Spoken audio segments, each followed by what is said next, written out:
ఈ ప్రపంచంలో అత్యధిక శాతము బంగారు నిల్వలు ఎక్కడ ఉంటాయి? సో మిమ్మల్ని అడిగారు అనుకోండి, మీరేం చెప్తారు?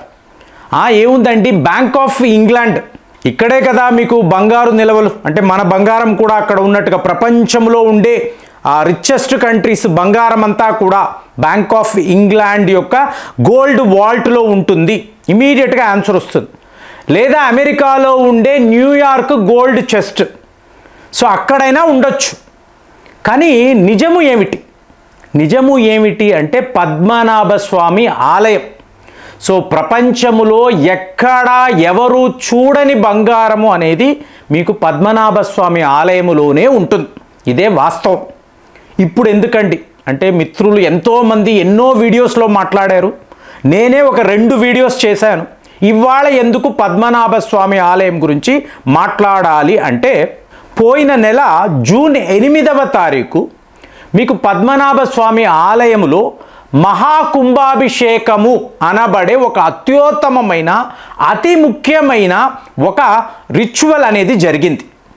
అంటే 275 ఏళ్ల క్రితము ఒక మహాకుంభాభిషేకము జరిగింది.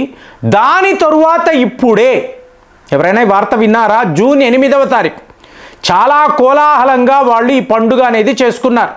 ఎందుకంటే మహాకుంభాభిషేకము అంటే అది పద్మనాభ స్వామి ఆలయములో అంటే చాలా చాలా ప్రత్యేకమైన ఒక ఈవెంట్. మీకు తెలుసో తెలియదో, ఈ డోర్స్కి వెనుక ఉండే బంగారం అంతా ఏ నుంచి ఎఫ్ వరకండి 6 గదులు, ఈ గదులలో ఉండే బంగారం అంతా కూడా ప్రభుత్వానికే చెందింది అని చెప్పి మీకు కేరళ ప్రభుత్వము కోర్టుని ఆశ్రయిస్తే ట్రావెన్కోర్ రాయల్ ఫ్యామిలీ, ఏమండి మేము తరతరాలుగా ఈ ఆలయాన్ని పోషిస్తున్నాము, మేము ఆ విష్ణు భగవానుడి భక్తులము, కాబట్టి ఈ ఆలయం మాకే చెందాలి అంటే ఆలయ నిర్వహణ, బంగారము అనేది ప్రజలకు చెందవచ్చు, ఇండియన్ గవర్నమెంట్కి చెందొచ్చు, కానీ నిర్వహణ మాత్రం మాదే కదా అంటే మీకు కోర్టు కూడా అవును నిజమే, వీళ్ళే కదా ఇన్నేళ్ల పాటు ఈ ఆలయాన్ని చూసుకుంటున్నారు, మరి వీళ్ళకే కదా అధికారము ఉండాలని ఒక సెన్సేషనల్ జడ్జిమెంట్ ఇచ్చారు. సో ఇప్పుడు మీకు ఈ బి డోర్ని అంటారు. ఏ అయిపోయింది, సిడిఈఎఫ్ అయిపోయింది. ఈ బి డోర్లో ఏముంటుంది అనేది ఒక మిస్టరీ. ఎందుకంటే ఈ డోర్ని తెరవాలి అన్నప్పుడు ఒక జెడ్ కేటగిరీ సెక్యూరిటీ అన్నారు. మీకు కేరళ ప్రభుత్వానికి సంబంధించిన అధికారులు, అలాగే ట్రావెన్కోర్ రాజవంశము వాళ్ళ సభ్యులు వీళ్ళందరూ ఉండి వరుసగా తెరుచుకుంటూ వెళితే, ఇప్పుడు ఫర్ ఎగ్జాంపుల్ డోర్ ఏ అని అన్నాము అనుకోండి, మీరు నమ్మరు ఫ్రెండ్స్, మీకు 1,00,000 బంగారు నాణాలు అక్కడ దొరికాయి. దానితో పాటు ఎన్నో విగ్రహాలు, మీకు వజ్రాలు, వైడూర్యాలు, బంగారు ఆభరణాలు, ఇలాగా మీకు ఇంకా సి అన్నారు అనుకోండి, మీకు సిల్వర్, కాపర్ వీటికి సంబంధించిన నాణాలు, విగ్రహాలు. సో ఇప్పుడు ప్రపంచ స్థాయిలో ఇప్పుడు ఇదంతా ఎక్కడి నుంచి వస్తుంది? టిప్పు సుల్తాన్ అనబడే ఒక గజ దొంగ, వీడే కదా తన సైన్యముతో కేరళలో ఒక్కొక్క ఆలయములో ఎంతెంత బంగారం ఉంది బయటికి తీయండి అంటే వాళ్ళ సైనికులు వెళ్ళి మీకు అక్కడ ఉండే సంస్థానం వాళ్ళని బెదిరించి ఈ బంగారానంతా తరలించారు. సో మనము టిప్పు సుల్తాన్ని ఒక గొప్ప దేశభక్తుడు, ఒక గొప్ప వీరుడు, the sword of Tipu Sultan అని సీరియళ్ళు అన్నీ తీసాం. వాడు మన బంగారాన్ని దోచుకోవడమే వాడి మెయిన్ పనిగా పెట్టుకున్నాడు. సో ఇంతలో మీకు బ్రిటిష్ ప్రభుత్వం రాత్స్చైల్డ్ ఫ్యామిలీ వచ్చింది, వాళ్ళు వీడి దగ్గర ఉండే బంగారానంతా దోచుకున్నారు. ఇప్పుడు మొన్న ఎక్కడో ఒక ఇంటర్వ్యూలో శశి థరూర్ గారు, ఒక మేధావి, అని ఏమంటున్నారు, ఏమండి మహమ్మదియన్స్ భారత్లోకి వచ్చారండి, వచ్చిన వాళ్ళు మన బంగారాన్నంతా భారత్లోనే కదా ఉంచారు, తాజ్మహల్ కట్టారండి, మరి మన దేశంలోనే కదా ఉందంటే ఎవడి కోసము వాడు కట్టాడు? తాజ్మహల్ ఎవడడిగాడండి, ఎవడి కోసం కట్టాడండి? అలాగే ఈ బంగారాన్నంతా ఉంచారు, ఇక్కడ పెద్ద పెద్ద నిర్మాణాలు చేశారంటే అక్కడ ఎడారి అండి, అక్కడ ఎడారి, తాగడానికి నీరు కూడా దొరకదు, అక్కడ మళ్ళీ ఎందుకు వెళతాడు? ఇక్కడ ఇది పువ్వుల తోట. భారత్ అంటే మీకు ఎంత అందం, మీకు ఈ అడవులు ఏంటి, హిమాలయాలేంటి, మీకు ఇంత అందమైన ప్రాంతాన్ని విడిచిపెట్టి ఎవడైనా వెళతాడా? కాబట్టి వాళ్ళు ఉన్నారు. ఇదేదో ఈ ఆస్తులంతా ఇక్కడే ఉండాలి, ఈ భారతీయుల కోసమే, నథింగ్ అండి. బ్రిటిష్ వాడి దగ్గర పెద్ద పెద్ద ఓడలు ఉండేవి, లాజిస్టిక్స్. కాబట్టి రాత్రికి రాత్రి బంగారాన్నంతా వాడి దేశానికి తీసుకుని వెళ్ళిపోయాడు. సో టిప్పు సుల్తాన్ చనిపోయాడు. ఒక భీకరమైన యుద్ధం అంటారు, కానే కాదండి, మీకు గన్ పాయింట్లో అతన్ని లేపేశారు. ఇదే జరిగింది. సో ఇప్పుడు ఆర్గ్యుమెంట్ ఏమిటి అంటే, ఇప్పుడు డోర్ బి అంటున్నాం కదా, ఇందులో ఏముంటుంది? సో మీకు డోర్ ఏలో ఎంతంత బంగారం ఉందో దానికి మించిన బంగారము డోర్ బి అంటే అది నిండిపోయింది, హౌస్ఫుల్, గోల్డ్ హౌస్ఫుల్.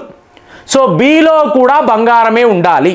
ఇప్పుడు మీరు అడగాలి, అతి ముఖ్యమైన ప్రశ్న మీరు అడగాలి, ప్రేమ్ గారు ఇంతంత బంగారము ఎక్కడి నుంచి వచ్చింది? ఏమైనా ఆయన విష్ణు భగవానుడు ఇలాగ బంగారు వర్షాన్ని అక్కడ కురిపించారా? మరి ఇంత బంగారం ఎక్కడి నుంచి వచ్చింది? ఇదేనండి ఇవాళ ఈ ఫారిన్ ఎక్స్పర్ట్స్ అంతా ఇదే మాట్లాడుతున్నారు. మీరు ప్రపంచంలో ఎక్కడికి వెళ్ళినా మా బంగారానంతా మీకు బ్రిటిష్ సామ్రాజ్యం వాళ్ళు దోచుకెళ్ళిపోయారు, ఇదే కదా చెప్తున్నారు. మా యూకేలో ఆక్స్ఫర్డ్ యూనివర్సిటీలో కూడా మీరు ఇదే మాట్లాడుతున్నారు కదా, 31 ట్రిలియన్ వర్త్ ఆఫ్ గోల్డ్ మీరు మా దేశం నుంచి లూటీ చేశారు, ఇన్ని చెప్తున్నారు కదా. మరి ఇంత బంగారము మీ దేశంలోకి ఎలా వచ్చింది? చూడండి ఎంత ఒక చిక్కు ప్రశ్న. అంటే మీరు ఆ బంగారు నాణాలను పరిశీలించారు అనుకోండి, ఒక బంగారు నాణం ఇటలీ నుంచి, ఇంకొకటేమో స్పెయిన్ నుంచి, ఇంకొకటేమో మీకు గ్రేట్ బ్రిటన్, ఫ్రాన్స్, ఇలాంటి దేశాలకు సంబంధించిన బంగారు నాణాలు అక్కడ ఉన్నాయి. అంటే మీకు రాణి గారి బొమ్మలు, అలాగే వాళ్ళ దేశాలలో ఉండే అతి ముఖ్యమైన సింబల్స్, వాటికి సంబంధించిన బంగారం. అంటే అర్థం ఏంటి? మీ భారతీయులు అక్కడికి వెళ్ళి వాళ్ళ దేశంలో బంగారాన్ని లూటీ చేసి ఇక్కడ పద్మనాభ స్వామి ఆలయంలో తీసుకొచ్చి పెట్టారా? మరి అవ్వచ్చు కదా. లేకపోతే అంతంత బంగారం ఇక్కడ 1,00,000 నాణాలుంటే ఎలాగండి, మీరు ఎలా చెప్తారు? కాబట్టి మనము వెళ్ళి వాళ్ళ దగ్గర లూటీ చేశాము, కాబట్టి మళ్ళీ వాళ్ళు మన దగ్గర లూటీ చేసి తీసుకువెళ్ళారా? సో ఇలాంటి ఆర్గ్యుమెంట్ ఈ వీడియోలో ఉద్దేశం అంటే, ఇంత బంగారం ఎలా వచ్చిందంటే సింపుల్ అండి, మనకైతే తెలుసు ఇంత బంగారం ఎలా వచ్చింది. మనం ఏం చేస్తాము, ఉప్పుని తీసుకువెళ్తాము, వాళ్ళకి అప్పచెప్తాం, ఇదిగోరా ఒక 10 కేజీల ఉప్పు అంటాము, ఒక 10 కేజీల బంగారం ఇవ్వు అంటాం. వాడికి తెలియదు, ఆహా ఉప్పు కదా ముఖ్యం, బంగారం ఇక్కడ దొరుకుతుంది కదా తీసుకెళ్ళా అంటాడు, మనం తీసుకొస్తాం.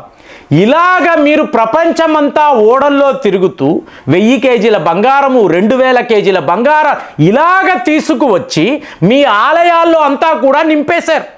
సో ఇంతంత బంగారం మరి మనము వెళ్ళి తీసుకుని వచ్చేసాము కదా. ఉప్పు అనండి, మసాలా దినుసులు అనండి, స్పైసెస్ అంటాం, వీటిని వాళ్ళకి అమ్మి మనం బంగారం తెచ్చుకున్నాం. ఆయుధాలు ఇచ్చేవాళ్ళం, బంగారం తెచ్చుకునేవాళ్ళం. ఇలాగ భారత్ అంతా కూడా ఆలయాలలో బంగారము అనేది నిండిపోయి ఎక్కడికక్కడ నిండిపోయి ఉండడము, మరి ఇవన్నీ మావే కదండి, మా బంగారాన్నే కదా మీ భారతీయులు వచ్చి తీసుకొని వెళ్ళారు, కాబట్టే మళ్ళీ మాకు ఇవ్వండి అని అనుకున్నాము, వచ్చాము, తీసుకువెళ్ళాము అని చెప్పి ఇవాళ వాళ్ళ మేధావులు ఆర్గ్యూ చేస్తున్నారు. ఇప్పుడు ఆ బీ డోర్ని తెరిచారు అనుకోండి, అందులో ప్రపంచ చరిత్ర ఉంటుంది, భారత చరిత్ర ఉంటుంది, అలాగే విగ్రహాలు. మొన్న మాట్లాడాం, రష్యాలో దొరికిన విష్ణు విగ్రహం ఎలా వెళ్ళింది, రష్యా దాకా మన విష్ణువు యొక్క విగ్రహం ఎలా వెళ్ళిందండి? మరి లోపల ఇన్నిన్ని విగ్రహాలు, ఇవన్నీ వేరే వేరే దేశాల నుంచి మనం తీసుకొచ్చామని చెప్పి ఇవాళ చరిత్రకారులు మీకు మేధావులు చెప్తున్నారంటే, ఆ దేశాలలో మన దేవుళ్ళకు సంబంధించిన విగ్రహాలు ఎలా వచ్చాయి, భారత్ యొక్క చరిత్ర ఏంటి, మన చరిత్రే ప్రపంచ చరిత్ర తెలియడం లేదు. మరి మీకేమైనా ఐడియా ఉందా? ఒక్క పద్మనాభ స్వామి ఆలయము ఇన్ని మిస్టరీస్, ఇన్ని రహస్యాలను కలిగి ఉంటే అసలు సిసలైన భారత్, ఈ అఖండ భారత్ అంటే ఏంటి? చాలా పెద్ద మిస్టరీ. మరి దీనికి జవాబు ఉంటే కామెంట్స్లో రాయండి. మళ్ళీ వచ్చే వీడియోలో కలుద్దాం. జై హింద్.